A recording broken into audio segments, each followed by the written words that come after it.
Amnesty International guramasy Russiýada ýitirim bolan, soňrada Türkmenistanda dy habar berilen türkmen aktivisti Azat Isakowa gynamalara sedewar bolmak howpunyň awanýandygyny aýdyp, bu barada gysgaly herekete çagyrýar. Gurama 23 noýabrda çap eden beýanatynda Türkmenistan Birleşik Toparnyň maglumatyna salgylanyp, Isakowyň Türkmenistanyň Milli Howpsuzlyk Ministrligi tarapyndan Türkmenawat şäherinde daşky dünýäden üzüňlükde saklanýandygyna ünsü çekýär. Azat Isakowyň ykbaly we nirede barada resmi tasdiklamany talap edin. Isakowa gynamalara sedewar bolmak howpa awanýar. Ol derrew boşadylmaly diýip, gurama bu barada Türkmen prezidenti Gurbanguly Berdimuhammedowyň adyna hat bermäge çagyrýar. Ýatlasak, Türkmen rejimini we prezident Berdimuhammedowyň siýasatyny açyk tanqidlan 37 ýaşly Isakow 20 oktýabrda Russiýada ýitirim bolupdy. 9 noýabrda Russiýanyň Içeri işler ministrligi Isakowyň Moskwanyň Domodedowa howa mendilinden Türkmenawat şäherine uçandygyny aýdyp, aktivistin gözlegini guramak üçin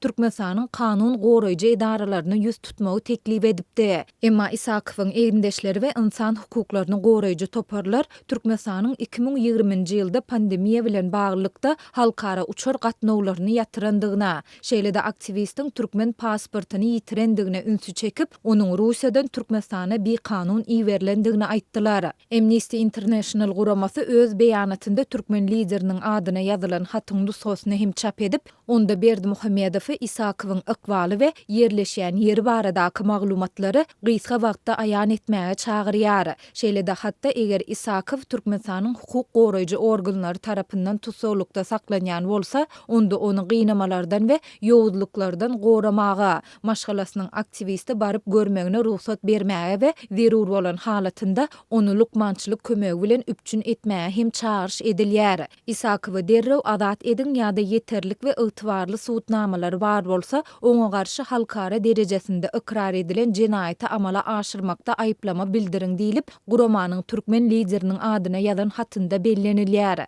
İnsan hukuklaryny goraýjy toparlar repressiw türkmen häkimetleriniň aktivistin tanqidi çykyşlaryndan aralýandygyny aýdýarlar. Isakow 2019-njy ýyldan bäri türkmenleriň protest hereketine işçen gatnaşyp, ol 2020-nji ýylyň maýyndan bäri internet kanallarynda Türkmenistanyň häkimetlerine açyk tanqidlap başlady. Resmi däl maglumatlara görä 2020-nji ýylyň iýunynda Isakow Türkmenistanda gözlenýänleriň sanawyna girdilipdir. Onuň watan dönügi ýazgyly suraty hem polisiýa bölüminde asylypdyr. Adam hukuklaryny goraýjylaryň şol sanda Memorial we Türkmen Helsinki fondy guramalarynyň maglumatyna görä 2020-nji ýylyň iýul aýyndan bäri Milli Howpsuzlyk Ministrliginiň işgärleri aktivistin Türkmenistandaky garyndaşlaryndan onuň onlaýn çykyşlaryny besetmegini bir näçe gedek talap edipdir, ýoksa-da tapylar we cezalandyrlar diýip haýbat atypdyrlar. Britaniýanyň Daşary işler ministrligi dünýäniň 31 ýurdundaky adam hukuklary ýagdaýyna syn edip, ýylyň 6 aýyna bagyşlanan soň kasabatynda Türkmenistanda adam hukuklary ýagdaýynyň gowulaşmandygyny aýtdy.